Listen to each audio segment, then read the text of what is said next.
So yesterday I got one of these old mid-century modern starburst back plates for the doorknob. Put a new doorknob on here just so it matches the gold color really nice. This back plate really goes with that design of door, sort of that kind of space age window thing going on. Very 60s. But today what I'm going to be working on is the heat shield for the stove. I don't know exactly how far I'll bring it out. I'm almost thinking halfway in between that window, just so it's sort of visually appealing, but it does still get quite warm here. Like, realistically, you wouldn't even, like, it's not going to start the wood on fire or anything. It doesn't get that hot, but to code you do need some sort of heat shield. And another thing I like about it is it being galvanized like this, rather than all that heat just being absorbed into the wall and eventually going outside. The hottest spot of the room, all that heat gets basically 100% reflected. Like when this stove is going good, like I'll put my hand here and like it'll be, you know, uncomfortable to touch. But then I'll put my hand here and it'll still be cold. Like it won't even be warm. So that means all that heat is being reflected back out into the room. So I got some blanks of this same color, galvanized. This was stuff that was left over from the saloon. I had ordered some of these and then changed my mind about something. I think those were actually supposed to be for the roof, but then I decided to go with cedar shingles. But anyways, I'm going to use them up now. And yeah, it'll sort of be a fancier design, but I'll show you what we got going on here. So I sort of got this done here. The whole crown molding idea didn't really work. I had ordered more galvanized blanks, like I said before, but I went and opened the pallet up and they're Galvalume, so they ordered the wrong ones. So I had some just scraps left over, so I kind of pieced it together. And then I messed up on the crown molding. I just didn't have enough material. I screwed up, but yeah, I just sort of put it up there just to give the general look. But obviously when it's finished, you know, all the miters will meet and I'll miter the corners around and everything. But I just tacked those up there quick to give the general idea of what it'll look like. I think it looks pretty good. Like, if you don't know, like, this galvanized, it's really shiny, like it's almost like a mirror finish. And the Galvalume, it just looks gray, so it would look silly putting Galvalume up there. But so here's a look at the difference between that chunk I got there is the galvanized, and then this is the Galvalume. So it just, like, it looks so much grayer. Like, I do sort of like the sparkly design to it, but it doesn't have that mirror, like, super reflective finish. It's a lot more of a matte finish. So yeah, that's why I like this stuff. So another repair I'm doing on the stove today, I don't know if you remember, it had that big crack in it, but I got some of this extreme heat JB weld and I filled it. I don't know if you probably can't see, but I set up a mirror and a light in there and I was able to smear it on the inside. I took the grinder with the wire brush and managed to get it in there and clean it all out. So hopefully it's a good connection.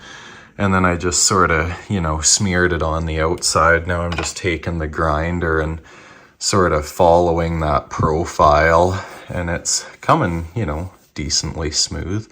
Could maybe get it a little bit nicer, but Yeah, and then I'll just paint it back up and hopefully that'll be pretty well invisible.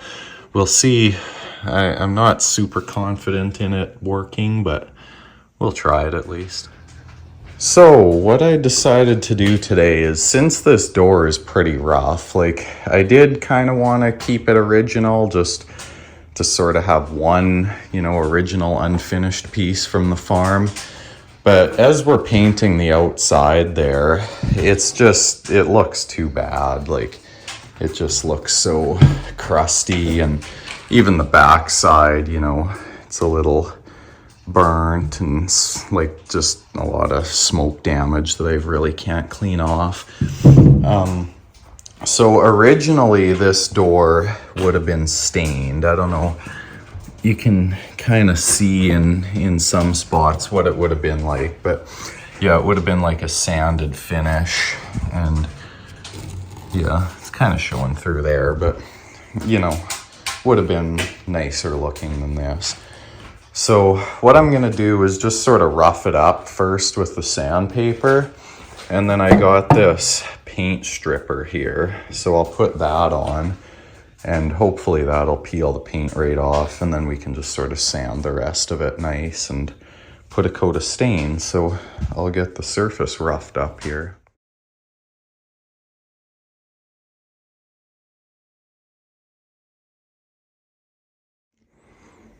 Now the one thing I noticed as I was sanding this, the smell of that fire really came back. Must have agitated some of the smoke damage on the top here, and now I can smell that smell again. So what I'm gonna do now is take this paint stripper. I hope this stuff is still good.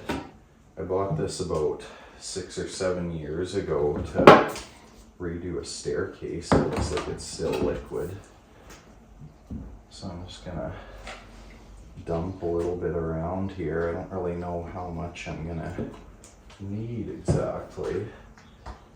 And I'll just take this old paintbrush, sort of spread it around evenly.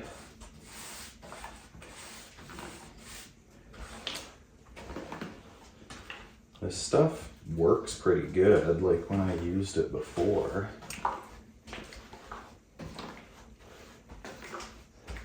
Yeah, you can tell it's already loosening that paint up.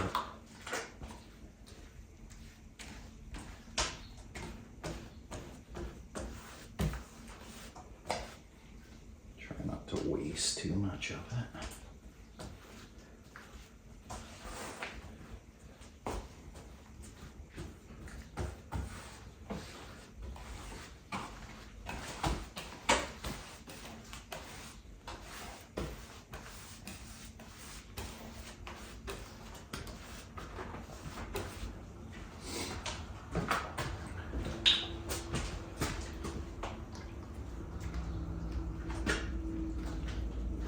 Yeah, you can definitely tell it's working already.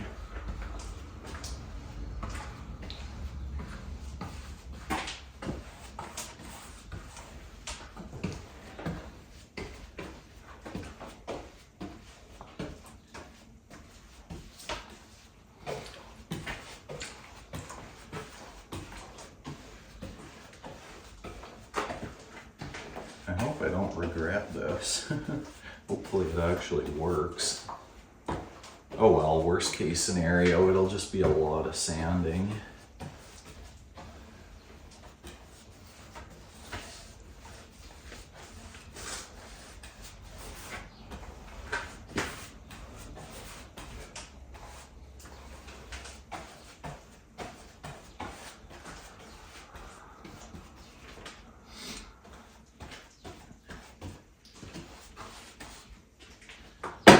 Okay, now that I got that sorted, I don't know how long you're supposed to leave it sit for, but probably a little bit longer than that. But it definitely comes off. Might have to do a couple rounds of that stripper. but yeah, definitely looks like it's doing its job.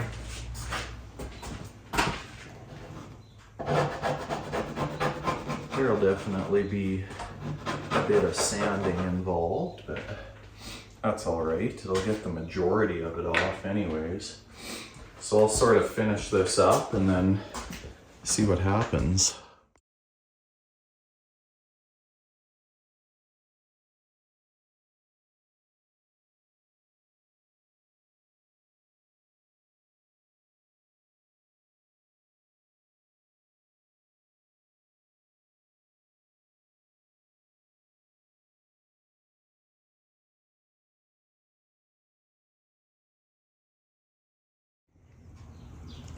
So the first coat of stripper is on there, and it didn't take very much off, but this plywood was sort of weathered, like it wasn't a very thick layer of paint, so there wasn't really much for it to lift up. The rest of it's pretty much just kind of down in the roughed up grain. But this plywood does have a really nice sort of grain pattern to it. I was told that these doors are mahogany. I'm not 100% sure, but could definitely be a possibility. Mahogany plywood. Everything in the 60s seemed to be mahogany, so that would make sense. But yeah, it's sanding up nice, so I think I'll try another coat of the stripper and see if it does anything. If not, I guess I'll just be sanding for the rest of it.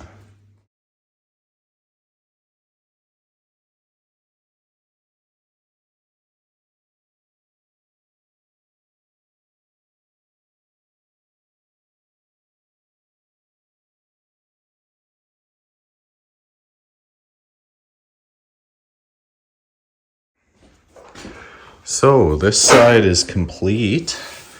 Feels nice. I'll have to give it a bit of a finer sand, but that's sort of a cool grain pattern. I really like that. And then I'll try and, I don't know, take some acetone or some sort of cleaner and get all the smoke damage off of that. But now I'll flip it around and do the same to the other side.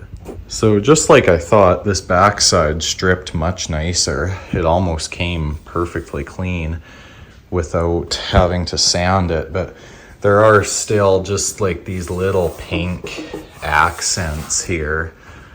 So, and the top is still a little burnt underneath the paint, so I'll have to sand that down. And yeah, it won't be as much sanding as the front side because this is all interior, like it's still smooth, it's not weathered. But yeah, that's sort of what it would have looked like originally. A little bit darker than this because that stripper does take some of the varnish off too. So I got the door hung.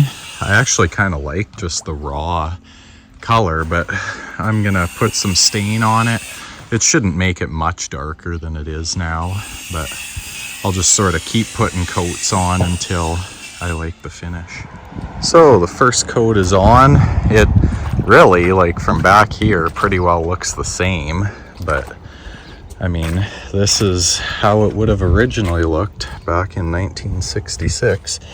I sort of like the, after I sanded that grain, it's sort of on two levels, like it almost looks topographical. Quite an interesting grain pattern. But yeah, that's just the first coat. So I'll let that dry, see how it dries. Probably do a second just to give it some shine. I don't really want it much darker than that.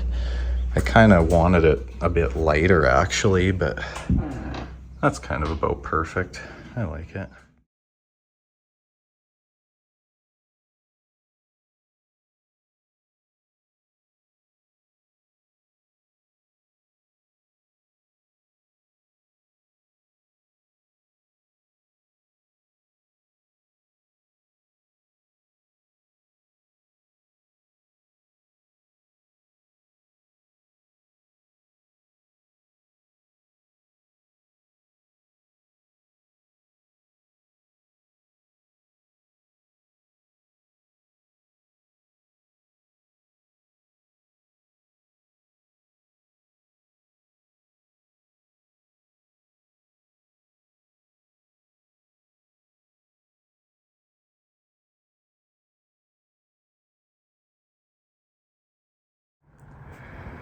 So here we are for a final walk around. Now this is a few years after all those other clips were filmed, but that sort of gives a good sense of, you know, how this is put to daily use. So we'll start on the outside here. All the paint, you know, there's some spots that are flaking a little bit, but that's just because I went over top of oil. I should probably sand that and do it a little bit better, but everything else on the blue, that all held up pretty good. I ended up hitting the corner with the skid steer last fall, so I think I have an extra corner, so I'll fix that. I put in some lighting under the eaves. I don't know why it's looking like it's all colors, but it's just white. So that's pretty nice at nighttime. It lights up the back alley, sort of deters a little bit of crime. Over to the front, sort of same thing. You know, the building looks like it's been here for 60 years. And around this side, this was all that new siding. This stuff, all the paint held up pretty good on. But yeah, you can't even really tell that this is any different from the other stuff. There's a bit of an area where the paint peeled, but that'll be a project for the springtime. Take a look inside. The door held up really quite well.